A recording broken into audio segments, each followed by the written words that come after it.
E o tema da minha mensagem hoje é o que Deus espera de nós. Então, me acompanhe aí, Deuteronômio, capítulo 10, versículos 12 e 13.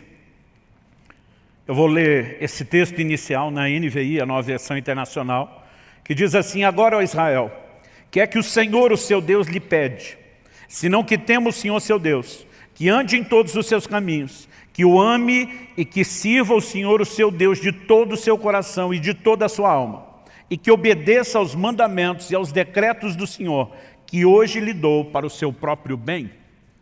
Eu quero tomar esses dois versículos, se você quiser, tanto pode deixar esse texto aberto como marcado. Em algum momento nós vamos voltar e tentar ler um pouquinho aí o contexto, versículos anteriores, versículos posteriores. Mas agora eu quero partir da pergunta: o que o Senhor espera de nós? A versão atualizada de Almeida, Nova Almeida atualizada, usa a pergunta: o que é que o Senhor requer de ti?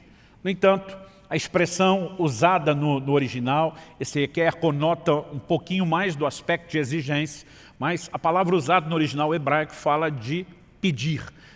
Deus pede. Isso não precisa necessariamente ser confundido como opcional, mas eu quero tomar exatamente essa frase: o que é que Deus pede? E eu gostaria que a gente pudesse conversar a respeito desse assunto, da expectativa de Deus, daquilo que Ele requer de nós, pensando esse assunto em pelo menos 3 aspectos.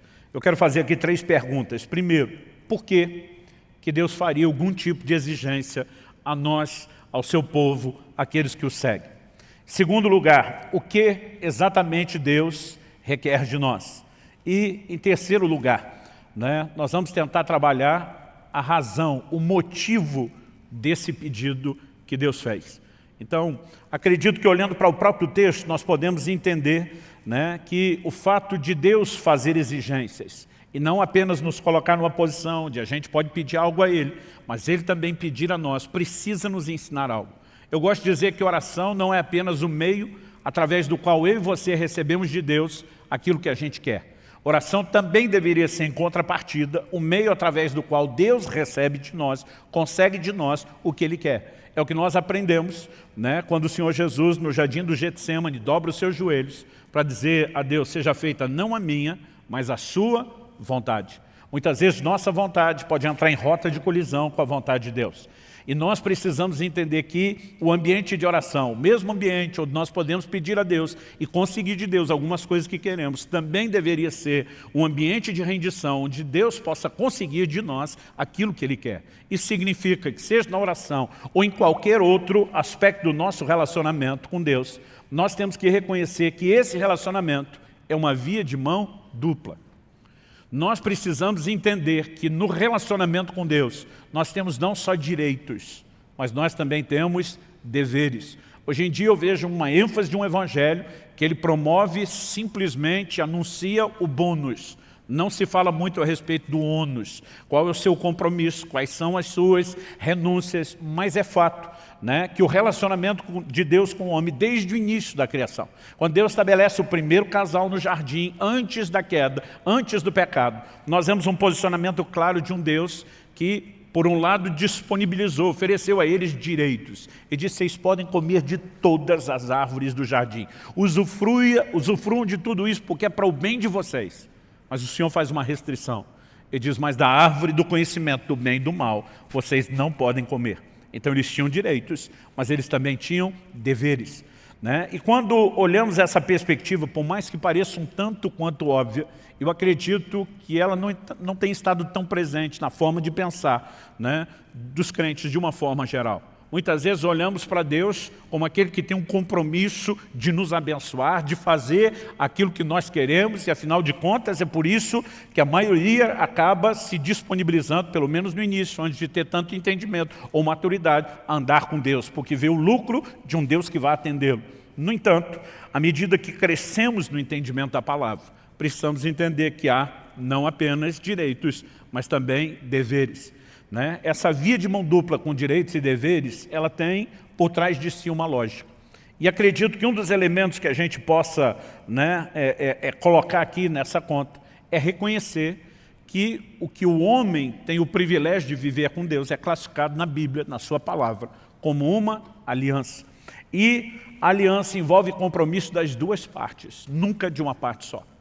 Depois Deus tirar a nação de Israel do Egito, debaixo do domínio de Faraó, da escravidão na qual viviam, ele faz isso com um projeto muito claro, levá-los a uma terra prometida, e assim que saem e param no Monte Sinai, observe o que é que Deus manda Moisés falar para eles. Êxodo, capítulo 19, do versículo 3 até o 6, diz assim: Moisés subiu para encontrar-se com Deus. E do monte, o Senhor o chamou e lhe disse: assim você falará à casa de Jacó e anunciará aos filhos de Israel: vocês viram o que fiz aos egípcios e como levei vocês sobre asas de águia e os trouxe para perto de mim. Agora, pois, se ouvirem atentamente a minha voz e guardarem a minha aliança, vocês serão a minha propriedade peculiar dentre todos os povos. Porque toda a terra é minha, e vocês serão para mim um reino de sacerdotes e uma nação santa. São essas as palavras que você falará aos filhos de Israel. Deus estava dizendo: eu tirei vocês do Egito, eu os trouxe sobre as asas da águia, eu tenho guiado vocês, eu tenho guardado vocês, eu tenho feito grandes coisas em favor de vocês, porque eu tenho um plano. Agora Deus está dizendo: se vocês querem ser a minha propriedade peculiar dentre todos os povos, que é o meu projeto, vocês têm que guardar a minha aliança. Em outras palavras, Deus está dizendo: nessa aliança não existe apenas um compromisso da minha parte com vocês, de intervir, de salvar, de redimir, de guiar, de proteger, mas precisa existir da parte de vocês um compromisso de guardar a minha aliança. Isso significa ouvir atentamente a voz do Senhor, andar em obediência a Ele. Então, nós vamos percebendo esse desenho. E, obviamente, quando a gente fala de uma via de mão dupla, de direitos e deveres, de compromisso das duas partes, embora a gente entenda uma parte desse aspecto do relacionamento que envolve o compromisso das duas partes, eu acredito que a gente pode não só não enxergá-lo de forma completa, como enxergá-lo de uma forma deficiente, incompleta. Nós precisamos entender que nesse relacionamento, Deus tem o direito de pedir e de exigir algo, não só porque além de direitos tem deveres, não só porque além de bônus tem ônus, não só porque a aliança requer o compromisso das duas partes, mas aquilo que deveria ser entendido como óbvio, nessa relação, Deus é o Senhor e nós somos seus servos. Embora haja compromisso das duas partes, não significa que nós estamos na mesma posição, naquele lugar de direitos iguais. Ele é Senhor. E senhorio implica no quê? Basicamente, em obediência, em submissão, em rendição. É por isso que em Lucas, no capítulo 6, no versículo 46, o Senhor Jesus diz: por que é que vocês me chamam Senhor, Senhor, e não fazem aquilo que eu mando? Ele está dizendo: é incoerente me chamar de Senhor. A palavra Senhor, a gente tem repetido isso aqui, era usada por um escravo quando ele se dirigia ao seu amo. A palavra Senhor significa dono, possuidor. Aquele escravo não tinha vontade própria, ele vivia para fazer a vontade do seu Senhor. Agora Jesus está dizendo: como é que vocês me chamam de Senhor, mas em vez de fazer a minha vontade, em vez de fazer o que eu mando, vocês decidem andar na sua própria vontade, fazendo apenas aquilo que vocês querem. Então, quando nós começamos a pensar esse desenho, acredito que isso nos ajuda a entender melhor o que é o relacionamento com Deus. Não estamos atrás de uma única intervenção de Deus ou outra, não estamos apenas atrás do favor do Senhor e do que Ele pode fazer de nós. Nós queremos o relacionamento, o pacote completo. Nós queremos interagir com Ele exatamente da forma como Ele espera de nós. Você pode dizer amém? Então, precisamos entender, pressupõe-se que Ele tem todo o direito de externar esse tipo de expectativa em relação a cada um de nós. A segunda coisa que eu gostaria que a gente pudesse pensar, de acordo com esse texto, é o que exatamente, especificamente, o que Deus requer de nós. Então, nessa pergunta que Deus, através de Moisés, faz à nação de Israel, e agora, ó Israel, o que é que o Senhor, seu Deus, lhe pede? Senão que tema o Senhor. Em primeiro lugar, ele destaca aqui temer a Deus. Você pode repetir isso comigo? Diga: temer a Deus.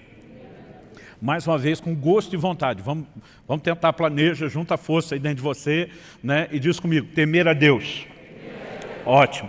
A segunda coisa, ele diz assim: que ande em todos os seus caminhos. Segundo lugar, diga comigo: andar em seus caminhos.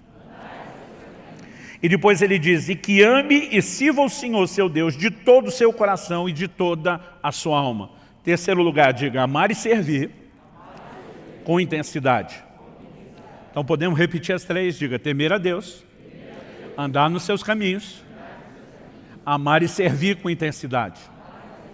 Mas pastor, tem 4, porque o texto diz aqui que obedeça aos seus mandamentos. Eu quero te mostrar, depois de falar dessas primeiras 3 coisas, que a 4ª é apenas um resumo, um arremate final. Por quê? Temer a Deus é mandamento a ser guardado. Andar nos seus caminhos é mandamento a ser guardado. Amar e servir o Senhor de todo o coração é mandamento a ser guardado. Então, acredito que quando ele encerra falando sobre guardar os mandamentos, ele não está necessariamente falando de um 4º aspecto, né? Mas ele está arrematando a ideia de que a nossa relação com Deus se resume na obediência que nós devemos a Ele. Mas vamos falar em primeiro lugar do temor a Deus, né? Eu tenho percebido que muitas pessoas têm tratado do assunto do temor a Deus de uma forma muito equivocada. Hoje em dia, muita gente tem falado a respeito da graça de Deus. A graça de Deus não é um assunto novo. Ela é anunciada desde o início da história da igreja, desde o início do Evangelho. No entanto, a graça não apenas ela foi ensinada e proclamada dentro dos fundamentos bíblicos, ela também tem sido, ao longo do tempo, distorcida. Em Judas, né, no capítulo único, verso 4, ele fala daqueles que estão, né, transformando a graça de Deus em libertinagem. Alguns, não entendendo o favor oferecido de Deus, começaram a tratar da graça como se fosse uma permissão para pecar, e não a capacitação, o empoderamento divino para a obediência. Outros começaram a trazer uma ideia, como se do Velho para o Novo Testamento, Deus mudou. Né? Eles não falam dessa forma, mas a conclusão que nós chegamos é que parece que Deus se converteu. No Velho Testamento Deus era mau, terrível, né? Exercia juízo, mas no Novo ele virou amor. O que é uma grande bobagem, tratar Deus como se ele fosse, né, alguém possível de sofrer mudança. Em Malaquias 3,6 Deus diz, eu, Senhor, não mudo. Tiago capítulo 1, verso 17, a Bíblia diz, nele não há mudança, nem sombra de variação. Logo, não há mudança em Deus. Então nós não podemos olhar como se no Velho Testamento Deus fosse uma coisa e no Novo Testamento ele tivesse se tornado outra. Logo no 2º século da era cristã, né, houve um camarada que trouxe muitas distorções, muitas heresias, chamado Marcião.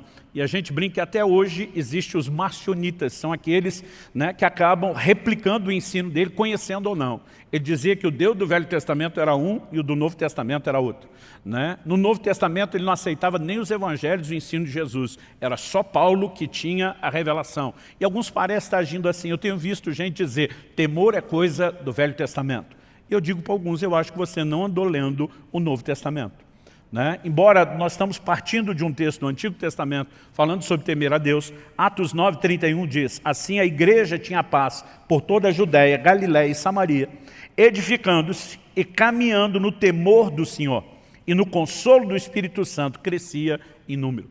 No mesmo ambiente onde havia temor de Deus, havia consolo do Espírito Santo. Nós precisamos entender que não são coisas excludentes, são coisas que se complementam. Paulo escreve aos Efésios e diz que nós devemos sujeitarmos uns aos outros no temor de Cristo. Então, o Novo Testamento fala de temor, temor estando na igreja, devendo estar na vida do cristão. Agora, essa palavra, a maior parte das vezes traduzida como temor no Novo Testamento, no original grego, ou é a palavra phobeu, ou a sua raiz, né, phobos. A gente conhece o termo fobia, que procede de lá, que significa medo.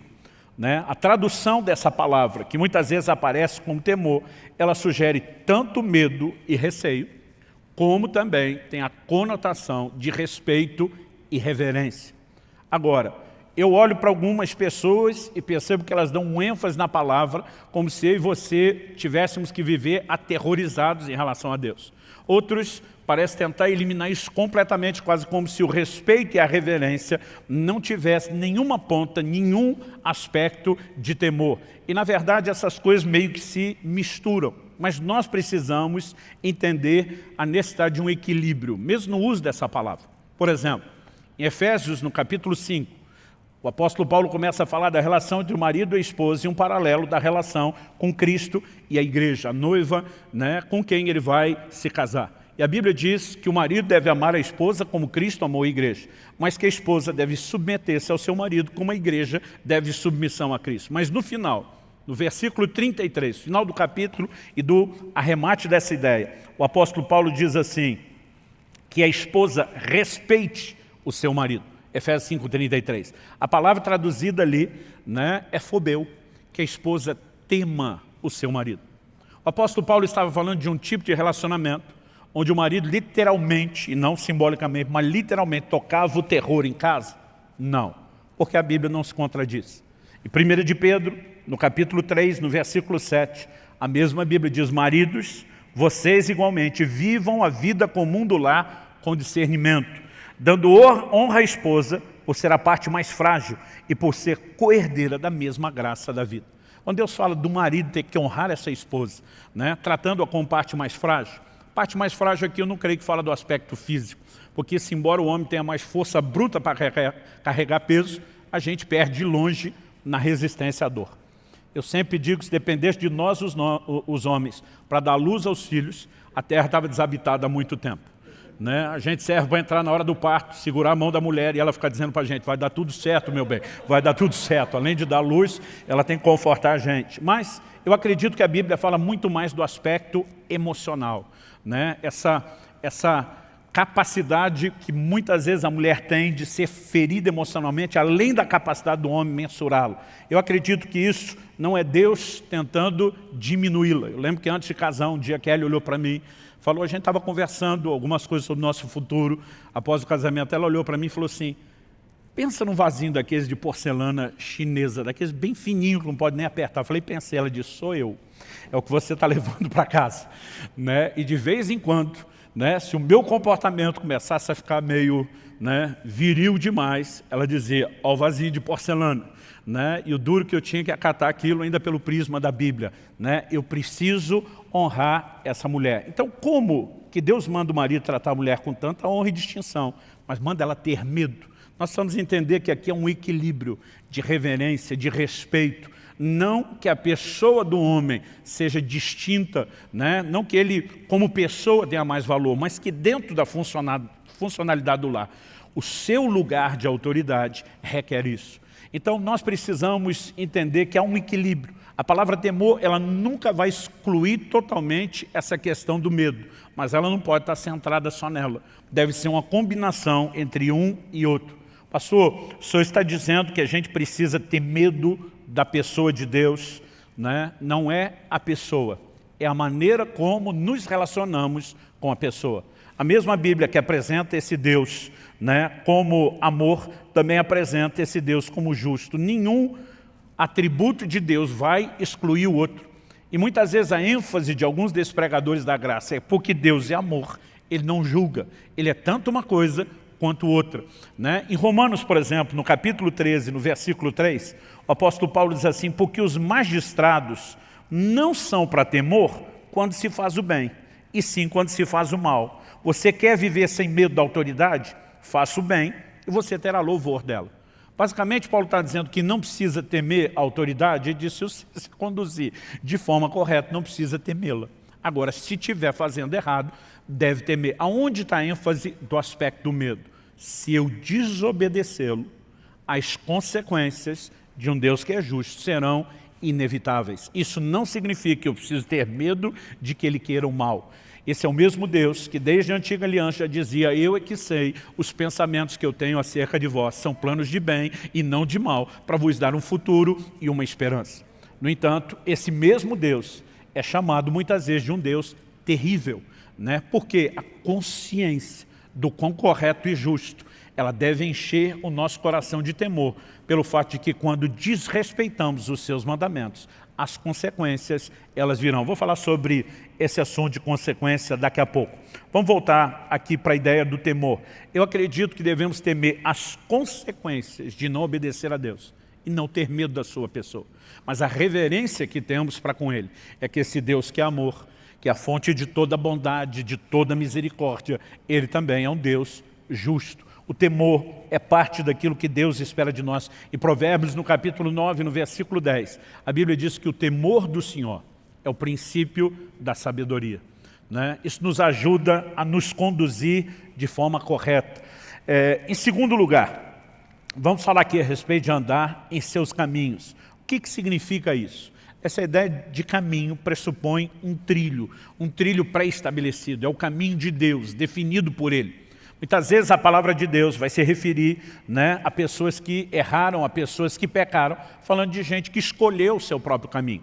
Isaías 65:2, por exemplo, diz isso: todo dia estende as mãos a um povo rebelde, que anda por um caminho que não é bom, seguindo seus próprios pensamentos.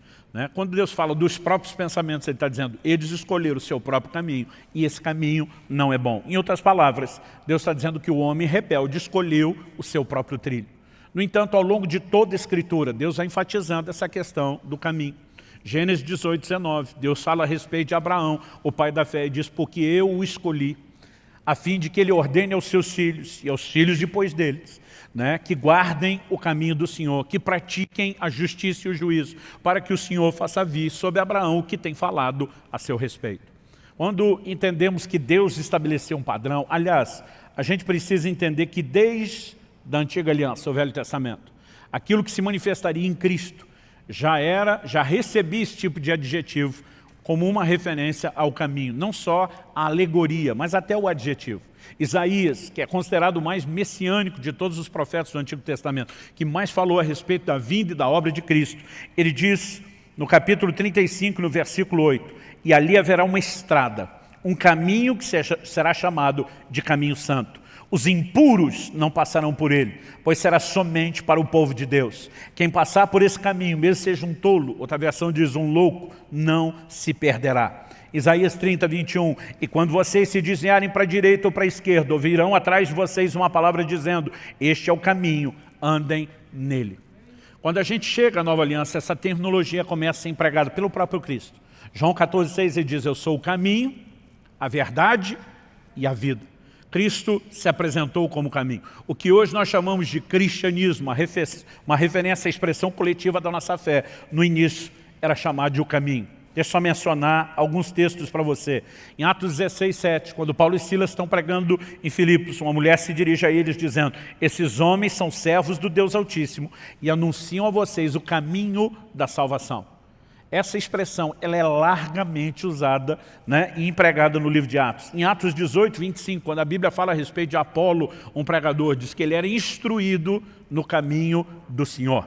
Então, essa expressão ela vai sendo usada várias vezes e também a simbologia que se aplica a ela. Em Efésios 4:17, o apóstolo Paulo diz, não mais andeis como andam os gentios. O que ele quer dizer com não andar como andam os gentios? Ele não está falando da ginga, do balanço do corpo, ele está falando do caminho que se escolhe, porque essa ideia sempre foi entendida e compreendida. Alguém que abraça o Evangelho não deve trilhar mais o seu próprio caminho, ele deve andar nos caminhos do Senhor. Quem está entendendo, diga amém. Isso de novo nos remete ao entendimento de obediência e de cumprir aquilo que o Senhor predeterminou, estabeleceu para o homem desde o início. Né? Aliás, eu acho muito interessante quando a gente mexe nesse assunto de obediência, entender o quão forte é a expectativa de Deus a respeito desse assunto. E daqui a pouco, quando a gente falar sobre guardar os mandamentos, a gente dá uma arrematada final falando de obediência. Vamos mexer na questão de amor e serviço.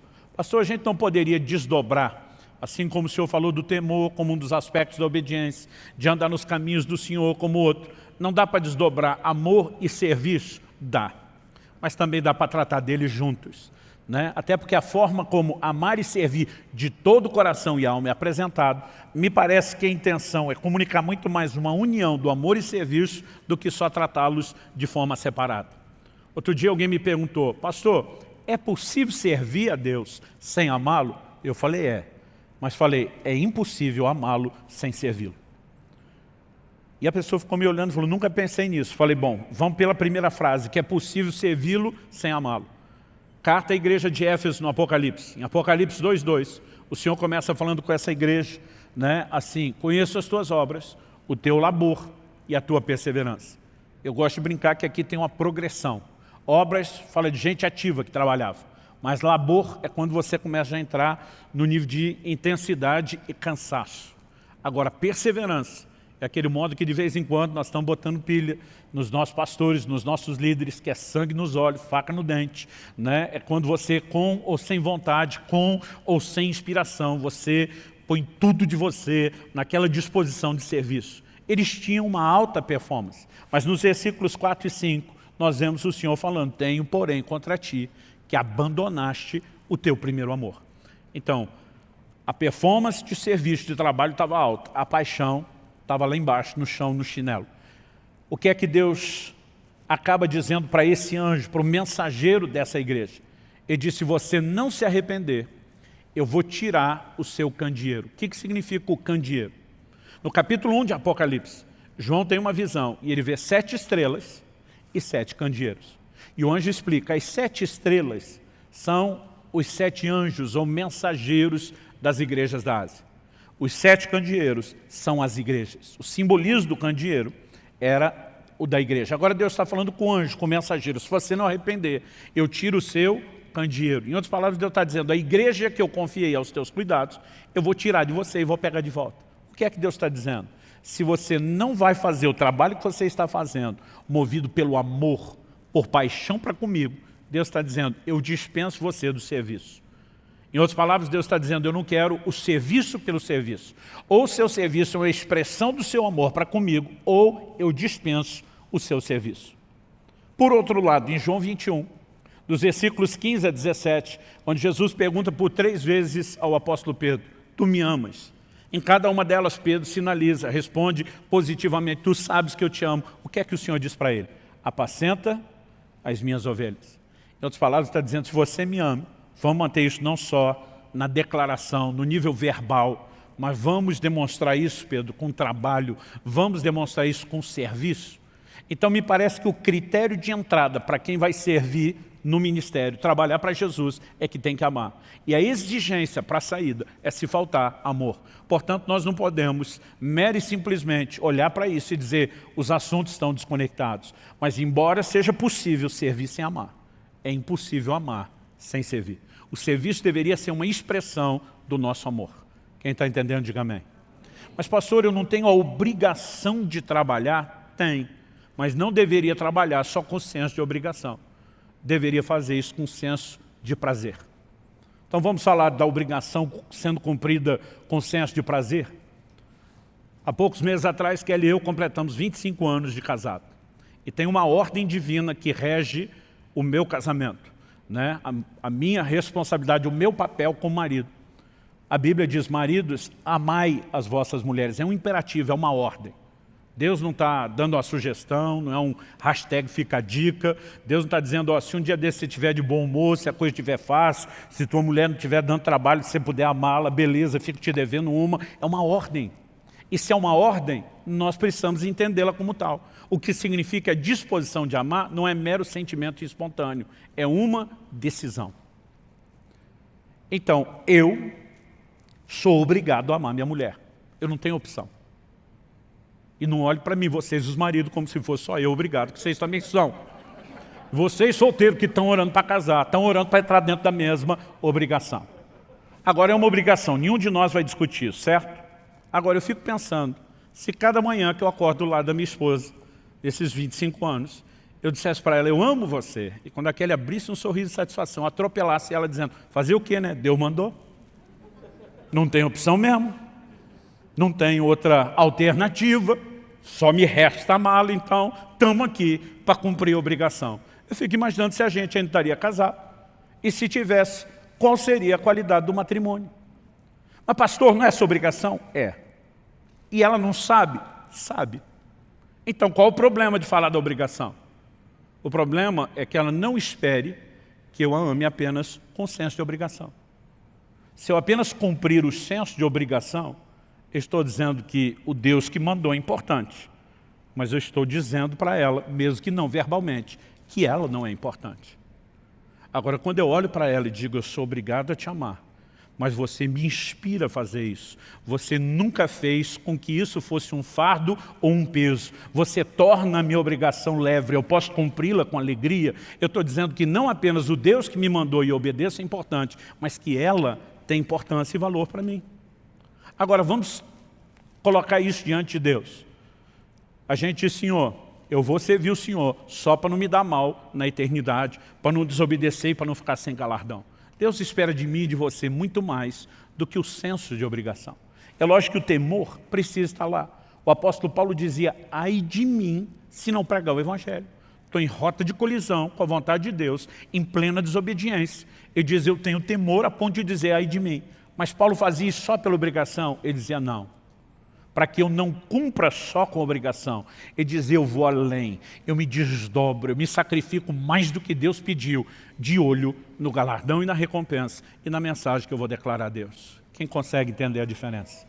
Nós precisamos ser um povo, né, que entenda a importância de servir ao Senhor, mas que faça isso não só por causa de cobrança, não só por causa de pressão, e nem só por causa de anseios pessoais.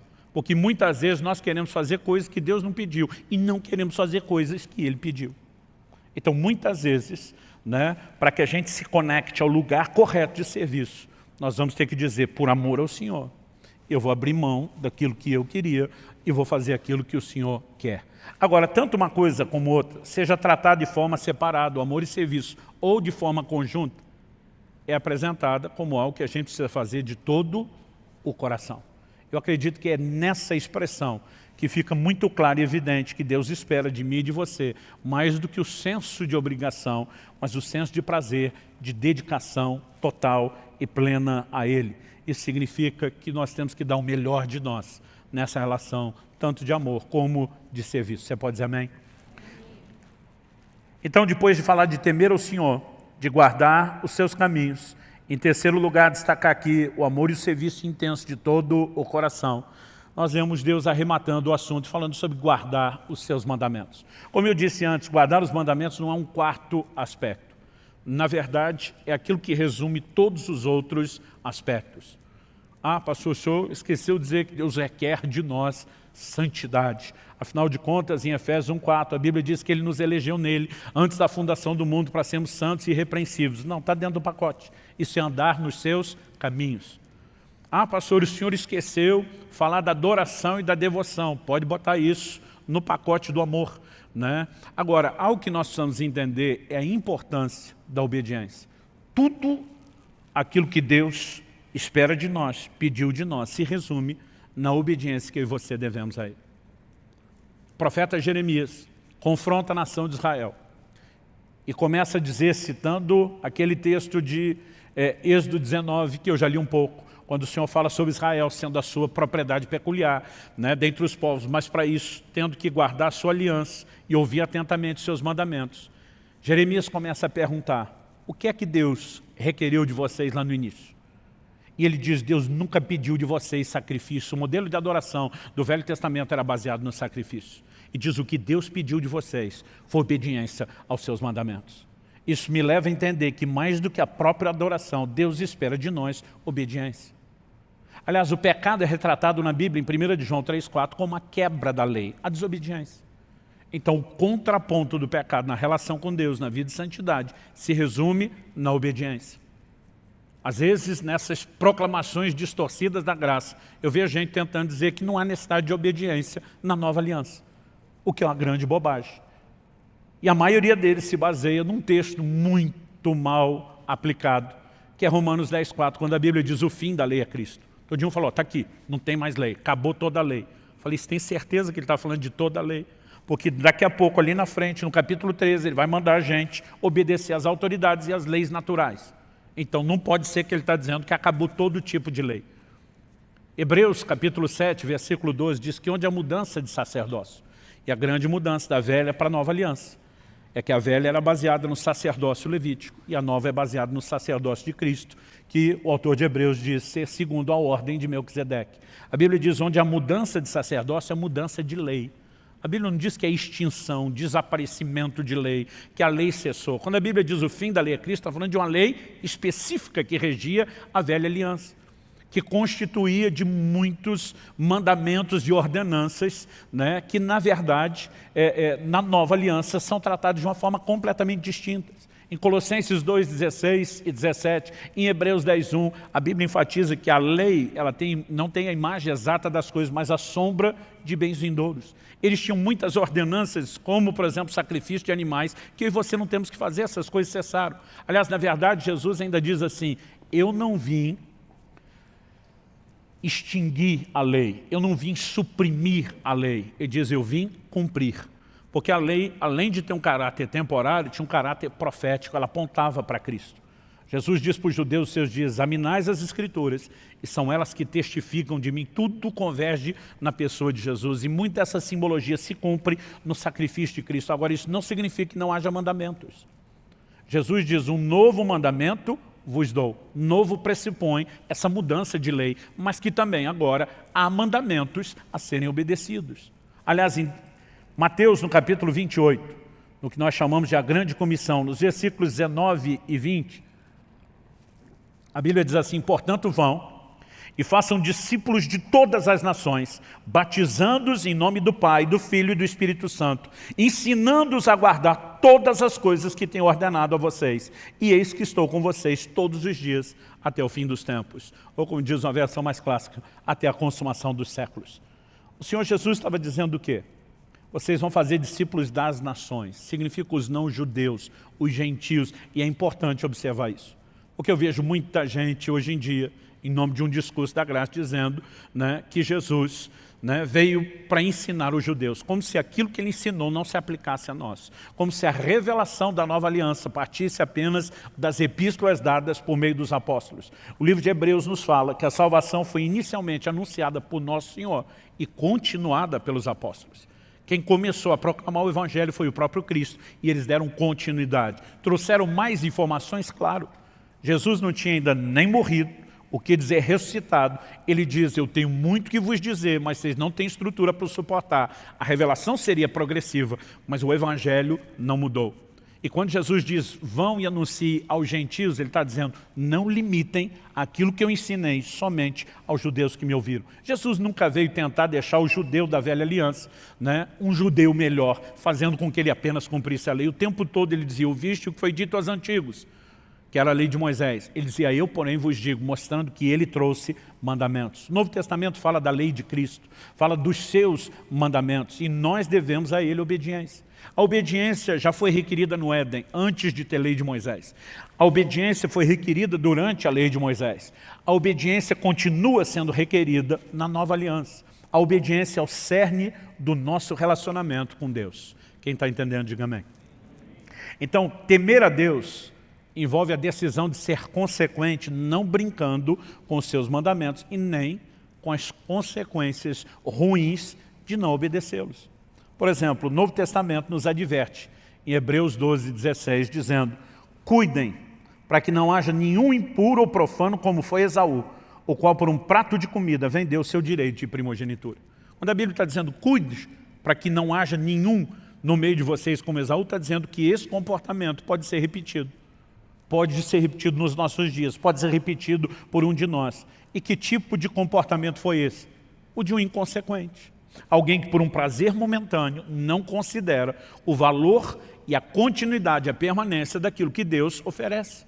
Agora, está falando de alguém, né, que não consegue avaliar os valores do que é espiritual, o que é natural, né, e nem as consequências de tomar esse tipo de decisão. Temor a Deus, eu creio que ele envolve a decisão de ser consequente. É não apenas fugir da punição, é fugir de ferir o coração de Deus. Quando a mulher de Potifar está dando em cima de José, José não diz para ela, olha, infelizmente a senhora não faz meu tipo. Né? Ele olha para ela e diz, como cometeria eu tamanha maldade contra Deus?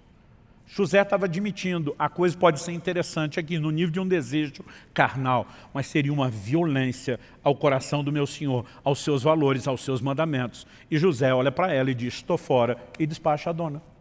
Então nós precisamos entender que o temor a Deus nos leva a viver nesse lugar de consequência. Andar aos caminhos aponta para essa sujeição a quem sabe o que é melhor para nós. Nós precisamos olhar para Deus dessa forma. Eu lembro quando era criança e meus pais estabeleciam determinadas, né, proibições, a sensação que eu tinha era de o quanto eles eram injustos e queriam cortar o meu barato. Mas quando você amadurece, e se cumpre aquela profecia paterna, um dia você vai me entender. Você enxerga as coisas sob outra perspectiva. Você acha que alguma vez, quando meus filhos eram crianças, eu deixava eles brincar com faca, com vidro, com qualquer coisa que pudesse machucar? Claro que não. Agora, você acha que no momento eles me entendiam e eu nem esperava que entendessem. Mas eu sabia que um dia eles compreenderiam que toda restrição que foi estabelecida por amor. O relacionamento com Deus precisa ser baseado na fé de um Deus que está acima de qualquer suspeita. Por favor, diga amém. Nós costumamos dizer que o primeiro pecado lá no Éden foi a desobediência. Mas vou concordar com as palavras do meu amigo pastor Marcelo Jamal, que diz que o primeiro pecado foi a incredulidade. Porque o que levou o homem a desobedecer a Deus foi colocar em xeque o que Deus falou. A serpente, a chamada em Apocalipse antiga serpente como sendo o diabo e Satanás, traz um questionamento ao coração de Eva dizendo o seguinte: não, é que Deus sabe que no dia que você comer da árvore do conhecimento do bem e do mal, vocês vão ser como ele. O que Satanás estava insinuando? Deus não quer o melhor para você. Deus está limitando você. Deus está roubando de você não apenas prazeres, como privilégios, benefícios. E colocar em xeque a intenção de Deus é que leva o homem à decisão de então não respeitar aquilo que ele estabeleceu. O Novo Testamento nos mostra uma preocupação de Paulo dizendo: eu temo que vocês possam se comportar da mesma forma como Eva diante da serpente, colocando em xeque aquilo que Deus falou. Agora, quando nós entendemos que Deus de fato quer o nosso melhor, nós conseguimos andar nos seus caminhos, não só com senso de obrigação, mas com a confiança e o descanso de que aquele que determinou para nós limites sabe exatamente por que fez isso. E com certeza, no final das contas, e esse é o último ponto que nós vamos explorar aqui, ele está interessado no nosso melhor. E por último, quando falamos sobre amar e servir a Deus, lembrar que isso são obrigações a serem cumpridas com senso de prazer. Mas eu quero terminar aqui com uma última pergunta. Qual a razão desse pedido que Deus nos fez? Quando ele diz à nação de Israel: o que é que o Senhor pede de vocês? Ele diz que temam o Senhor, que andem nos seus caminhos, que o amem e o sirvam de todo o coração, guardem os seus mandamentos. Ele termina no final do verso 3 dizendo: para o seu próprio bem. Em outras palavras, ele sinaliza: isso não é algo que vai beneficiar a Deus. Deus não vai ficar melhor na fita se o povo dele estiver mais bem comportado. Deus não tem necessidade de absolutamente nada que eu e você possamos fazer ou oferecer a ele. Aliás, em Atos 17, na pregação de Paulo, lá no Areópago, em Atenas, ele faz a seguinte afirmação, versículos 24 e 25 de Atos 17. O Deus que fez o mundo e tudo o que nele existe, sendo ele Senhor do céu e da terra, não habita em santuários feitos por mãos humanas, nem é servido por mãos humanas, como se precisasse de alguma coisa. Então, ele não precisa de nada. Aliás, Paulo termina dizendo assim: pois ele mesmo é quem a todos dá a vida, a respiração e tudo mais. Basicamente, Paulo diz: Deus não precisa de você, você é que precisa dele. Sua subsistência é que depende dele, não a dele de você. Então, a única razão para Deus nos pedir isso não é porque ele tenha necessidade, não é que ele precise do meu temor, da sua disposição de andar nos seus caminhos, da nossa decisão de amá-lo e servi-lo de todo o coração. É porque ele está interessado no nosso próprio bem. E quando age dessa forma, aliás, eu tinha dito no início para vocês deixar o texto reservado lá de Deuteronômio. Se você puder voltar em Deuteronômio 10.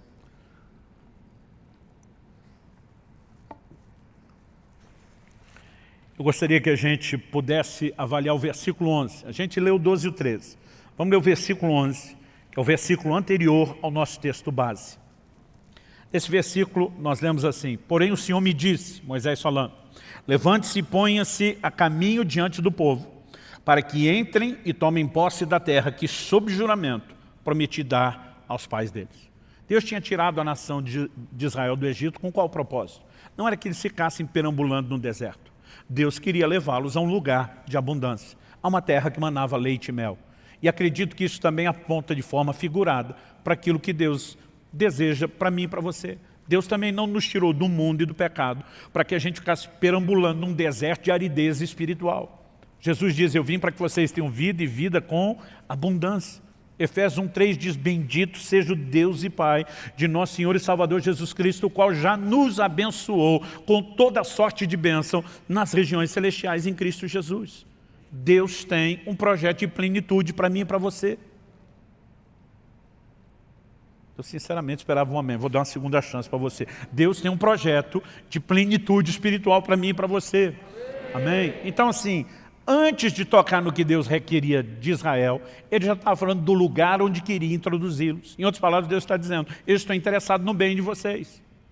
Agora, o tempo todo ele advertia, mas se ao entrarem nessa terra, vocês não me obedecerem, em vez de ter a bênção, vocês vão sofrer as consequências da desobediência, que é a maldição, o juízo. Aí ele fala nos versículos 12 e 13, do que ele requer de nós. Mas vamos ver os versículos seguintes, agora do 14 ao 16. Depois de falar que queria introduzi-los na terra, do que ele requeria deles, temor ao Senhor, andar nos seus caminhos, amá-lo, servi-lo de todo o coração, que se resume na obediência. Ele diz assim, 14 ao 16, eis que os céus e os céus dos céus são do Senhor, o Deus de vocês. A ele pertence a terra e tudo o que nela há. Mas o Senhor se afeiçoou. Observe essa frase, se afeiçoou. Algumas traduções dizem amou. O Senhor se afeiçoou tão somente aos pais de vocês para os amar. E a vocês, descendentes dele, ele escolheu do meio de todos os povos, como hoje se vê.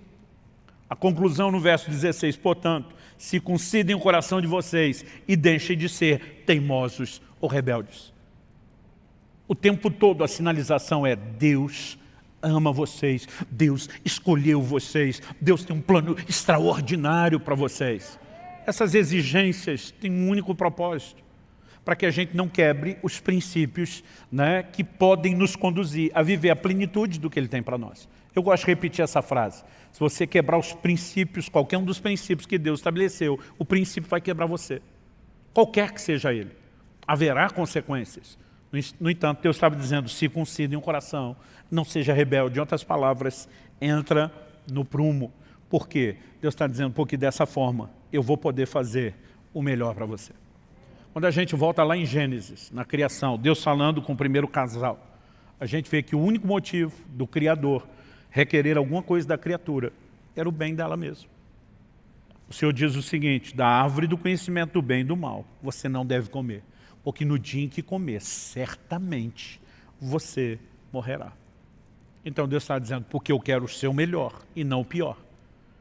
Eu estou te dizendo que o limite tem que ser respeitado para que você possa experimentar aquilo que eu quero. O que nós estamos falando aqui não é nada profundo no sentido de que segredo espiritual que não sabia, mas talvez nos ajude a montar um quebra-cabeça de como pensar o relacionamento com Deus. Então vamos resumir. É uma via de mão dupla.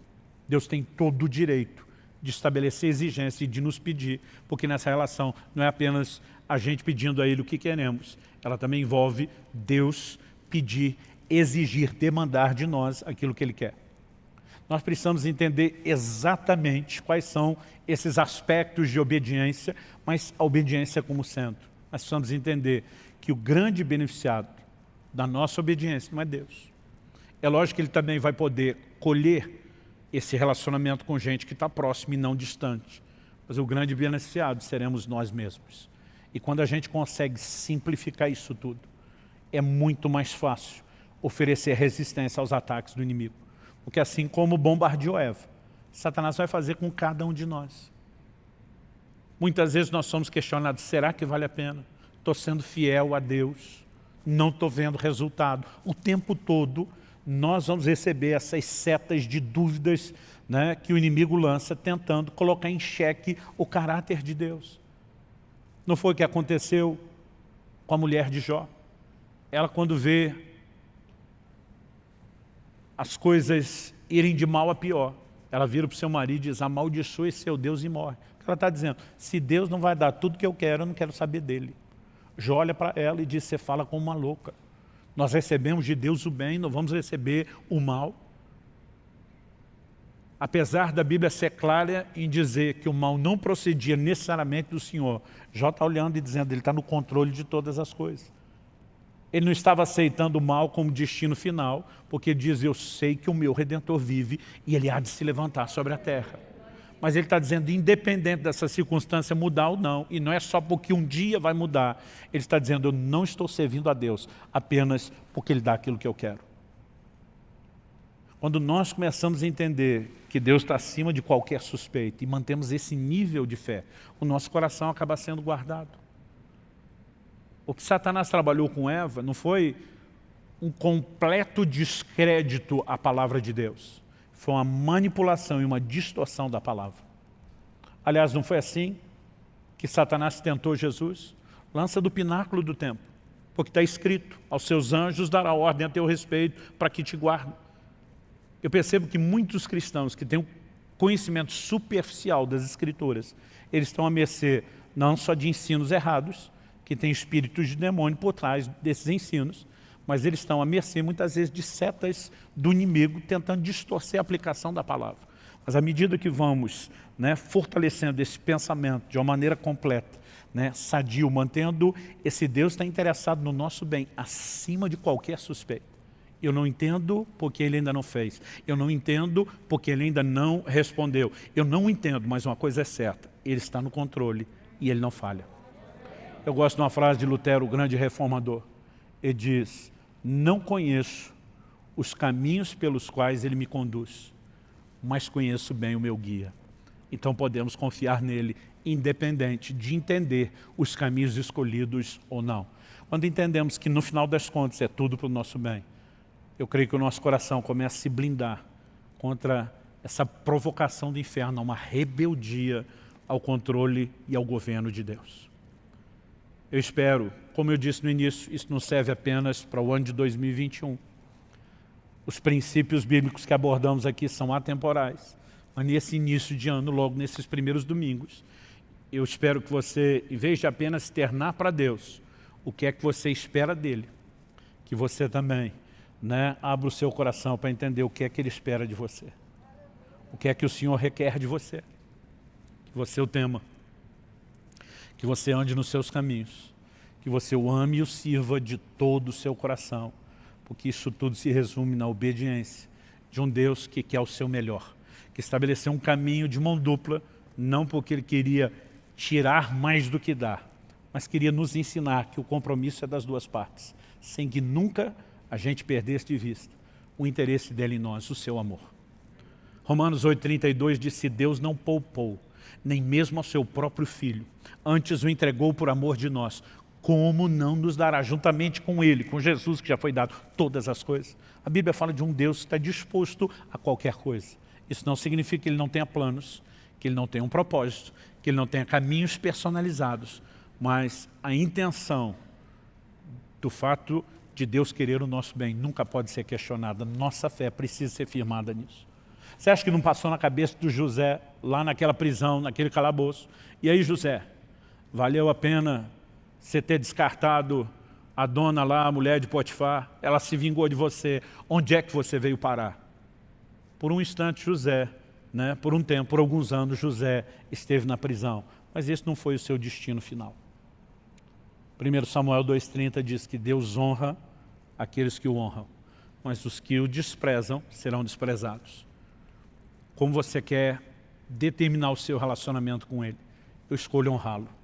Eu escolho lembrar que no final essa honra não só não me custa assim tão caro, como na verdade tem um retorno poderoso. Além de me manter conectado e não distante de Deus, eu vou experimentar como resultado final o melhor de Deus. Isso é a proposta da Escritura e nós não podemos pensar de forma diferente. Eu tenho orado e tenho dito, Senhor, o que é que você quer de mim para esse ano?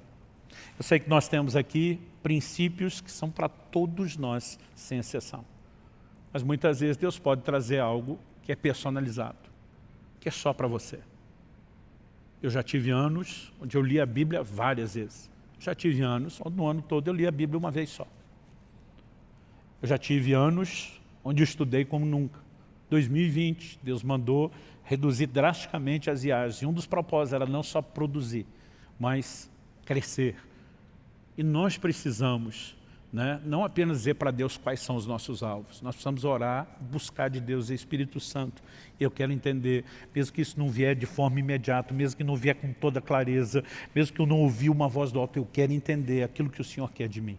Sem contar essa disposição. Você consegue imaginar se cada um de nós, não apenas os que compõem a comunidade Alcance aqui de Curitiba, se cada um de nós no corpo de Cristo decidisse atender o que Deus espera de nós e dessemos a Ele, né, o temor do nosso coração, a disposição de andar nos seus caminhos, a decisão de amá-lo e servi-lo de todo o coração, dizendo obediência ao trilho, porque entendemos, né, que não é uma via de mão única, mas também ao mesmo tempo cheios de expectativa, de fé, num Deus que é o nosso melhor. Você consegue imaginar o que a igreja brasileira não faria nessa nação? Então a pergunta é, por que não temos feito? E eu não estou aqui para julgar você. Talvez você seja novo na fé. Talvez você esteja no início da caminhada tentando entender e processar as coisas. Talvez você diga, pastor, eu sou, como diz a turma aí, já macaco velho. No entanto, andei dando bobeira. Não vim aqui te apontar o dedo ou jogar pedra em você. Eu creio que o próprio amor desse Deus, que quer o seu melhor, te dá a oportunidade de conserto, te dá a oportunidade de arrependimento, de ajuste. E eu gostaria que nós terminássemos com um momento de oração. Aí onde você está, sentado, né? Sentado mesmo. Eu quero que você coloque diante de Deus a sua vida. Eu quero que você comece a falar com o Senhor. Eu quero que você, de fato, se pergunte. Você tem entregado a Deus o que Ele pede, o que Ele requer de você? Talvez você diga, pastor, eu acho que eu estou no time que respondo sim. A pergunta é, qual o nível? Porque muitas vezes nós estamos amando e servindo, mas não de todo o coração. Às vezes nós estamos temendo de uma forma meio parcial, relativizada.